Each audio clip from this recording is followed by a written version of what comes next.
Hello, Serge here from the back porch, giving you a panoramic view of the backyard and all the way up to the bushes that surround my porch. As you can see, they're still full of snow. And if I walk around here a little bit, you can hear that the back porch, as you can see my filming area right there, the stage that I do lessons on is full of snow, and the bushes behind them are full of snow. And you can hear I'm sure the ice cracking as we do this. And from down the stairs, you can see all the way out to the back porch, and in the back it's covered snow. We got about 7 to 8 inches in the Spartanburg area, and I figure we got at least a minimum of 7 in the backyard here. And right now on the back porch, it's about probably 27 degrees even with the sun shining. So with that said, the porch is kind of messy. The table that I put the camera on has got about 8 inches of snow on it, so I'm going to clean that off and I'll get back to you with today's lesson.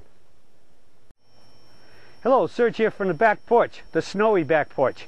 And I thought I'd take this chance because of it's snowing out, and it has snowed out, and we're basically locked in over here. The streets are still pretty much impassable. I wouldn't even think of going out there without a four-wheel drive car, and because the roads are just like a sheet of ice.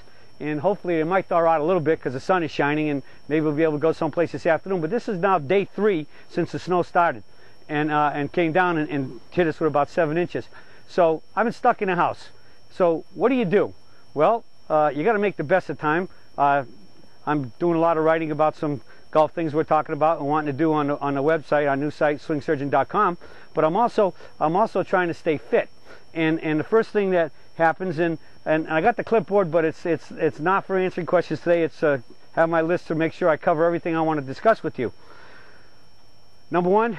Trying to stay fit. I've been doing my stretching, especially the stretches that I got when I went to a PT, and they worked me out to get things to help my sciatic nerve issue, especially when I drive a car. So I'm doing those at least twice, and hopefully now, and I've done it 3 times a day, 1 extra than I normally do it. Normally I do it in the morning when I get up, and sometime late evening before bedtime. And so I've been maintaining those. I also have some weights. This is one of my 2 sets. This is a 5-pound set. I got a 3-pound. When I first came back from my heart surgery, they wouldn't let me do 5. They only did 3. And so now I switch off between 5 and 3, just doing things to keep my arms in shape. I also have a thing that I bought years and years ago. I bought this kit at the PGA Business Show, and it was they were there selling it, and I actually bought it for DJ when he was younger. So I've had this thing about 20 years. It's one of these resistance bands, and some of the nutrition programs I've done, they've really gotten big into telling me that I need to start strength training, and I've done that.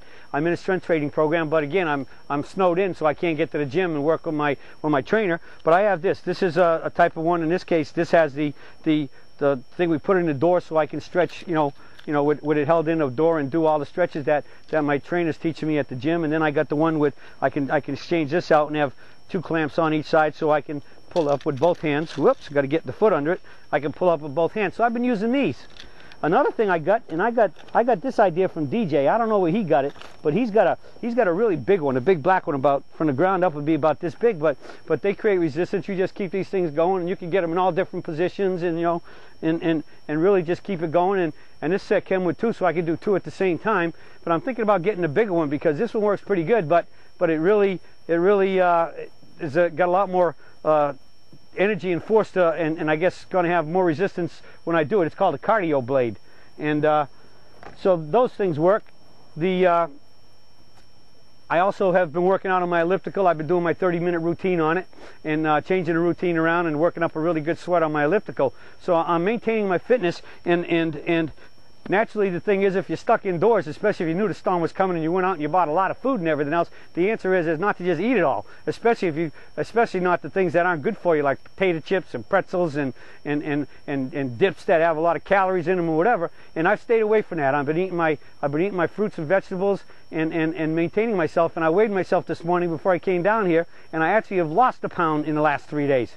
So I feel good about that because it's definitely proven that I'm working out is doing some good, and as well as following the diets. I haven't really cheated on any munchies because I didn't buy any. So that's the best way. If you don't have them, you can't eat them. And so I'm sticking with the apples and the fruits and the nuts and stuff that I've been eating all along that are healthy, and still cooking healthy meals.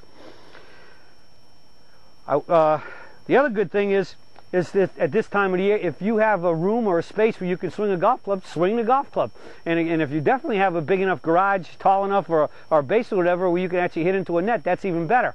So you want to keep swinging if you can. If not, just swing without, swing out without a club. Or like you see with the lessons I do on the back porch, I have a short club. You can swing that a little bit to at least have a feeling of gripping in. If you're working on your grip, get a club and keep working on it and checking it out. But you can work on your swing that way.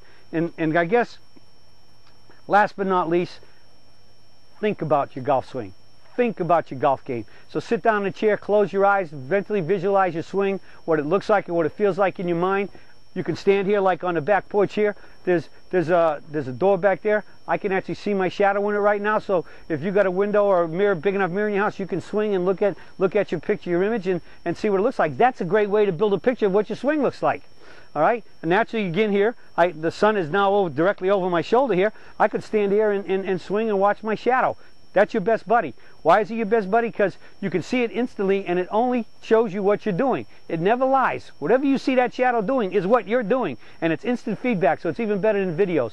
So you could be swinging a golf club and just keeping yourself in shape in your mind and building that sense of what your swing looks like and what it feels like. Because remember our #1 motto: when you take a practice swing, you do it with a correct setup and then do correct swings for the shot you're trying to hit. And once you feel that you think you got the swing, that's the swing you want, then you set up and you swing that feel.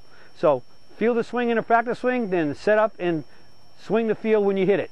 And these are all the ways that you can develop that, and you can do it in your house if you're stuck in there and because you can't go outside to play golf because it's snow or it's just too cold or whatever. So you can improve your game, keep your health up, and improve your game even when you're snowed in or frozen in or whatever. So the key is golf can be long-term, always working on it when you can find the spare time where you can sit down, relax, and think. Well, that's it for the search today up here in the frozen tundra, or I should say down here in the frozen tundra of South Carolina. So with that, I'll be signing off, and I'll be talking to you all again soon.